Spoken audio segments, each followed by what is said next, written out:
তো আজ আমি এসেছি গাজন দেখতে। এটা হলো আমার বাপের বাড়ির গাজন। তো খুবই ধুমধামের হয় এই গাজনটা।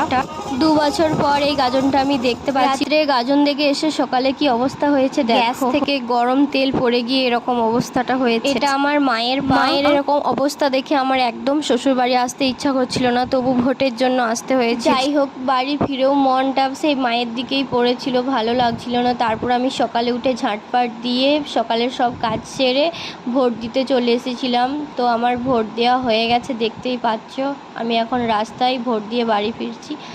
আর এই হলাম আমি, ঘেমে একদম অবস্থা খারাপ। এই হলো আমার ভোটের চিহ্ন। তারপর বিকালে এসেছিলাম নিজে একা ছাদে, তারপর ভিডিও করছিলাম। আর ভিডিও পঙ্গ করে দিল আমার এই ছোট্ট ননদটা। ও চাইছিল ওকে ভিডিও করি, তাই ও একটু ভিডিওতে চলে এলো। যাই হোক বন্ধুরা, আমার এই ছোট্ট ব্লগটি আমি এখানেই শেষ করছি। ভালো লাগলে ভালোবাসা দিও। টাটা।